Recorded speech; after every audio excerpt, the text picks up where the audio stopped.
Hello everyone, this is NHA37 with Top Tech MTG, and welcome to our first edition of Jimmy Jammin Legacy. Um, this is Eldrazi Stompy. This is the deck that I'm going to be playing, and it's a deck that I've actually been playing quite a lot of recently in the Legacy format, and I really enjoy it. It's not really the best, not gonna lie, in Legacy right now, but it's a deck I really like. It's a deck I'm doing good with, so it's a deck I'm gonna run. So we're gonna do a league with this guy. So let's break it down for you real quick here. So what makes Eldrazi, especially these kinds of Eldrazi, really broken in Legacy are the lands. Specifically the soul lands, if we call them lands that produce two mana essentially. Those are Ancient Tomb, which taps for two and does two to us. Eldrazi Temple, which taps for two for Eldrazi, and I have Ugin, which makes all of our Eldrazi cost two less. So those lands are really important to allow us to play, Eldrazi and other cards really fast. But the other lands in the deck, we have Cavern of Souls to make our um, creatures uncounterable, which is really good in Legacy in a forcible format. Caves of Koilos, which is essentially a tri-land in this deck, as it produces colorless for Eldrazi, black for some removal, and white for some other cards. So yeah, very, very good. Three copies of Wasteland, which is just insane in Legacy. We're mostly colorless deck, so we can run it pretty much for free. And it's just very good. There are games when you just Wasteland your opponent. Wasteland's card's obviously very good against us. Very, very good. Urborg is one of the best lands in the deck, as well as it turns everything into a swamp to help us cast basically all of our spells, and it allows Eye of Ugin to tap for mana. Notably, Eye of Ugin makes all of our Eldrazi cost two less, but it doesn't actually tap for mana itself. So if we have, for example, Urborg, Eye of Ugin, we could play a 4/4 Endless One on turn two. It gives access to four mana for Eldrazi. And then we also have one copy of Krakus to produce white mana, and also just really good in certain matchups. We have three copies of Lotus Petal as a way to help push out like Chalice of the Void or other stuff on turn one. Now let's get to the main deck.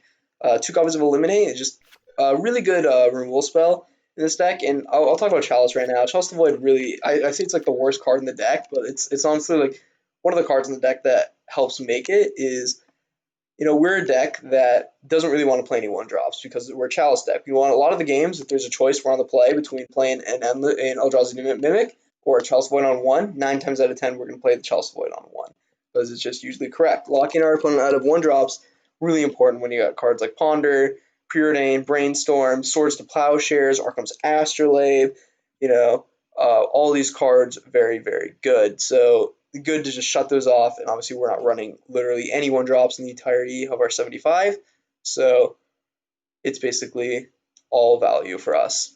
In terms of the creatures, we have four Eldrazi Mimic, really good as a solid free with Eye of Ugin, and it gets big when you play other stuff. You play Mimics and you play Thaumaturge on turn two, and attack for four, and play Smasher on turn five, and you just attack for a lot of damage. This card's really good.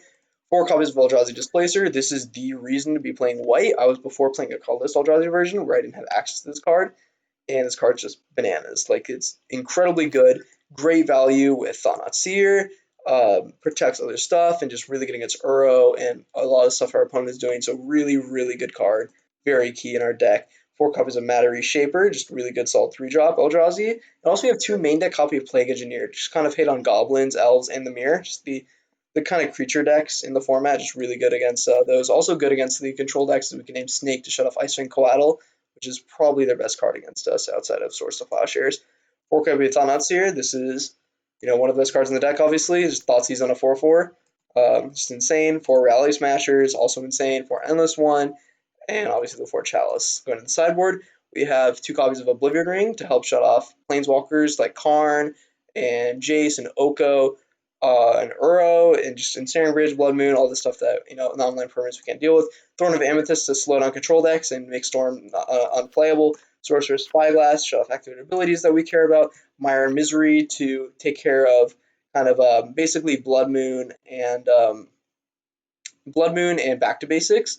As in a lot of those decks where they're playing that card fast, like if you get turn one Blood Moon, we can go turn one Lotus Petal, land Mire and Misery, and make them sack their Blood Moon and get us back in this game. It's a really kind of key card.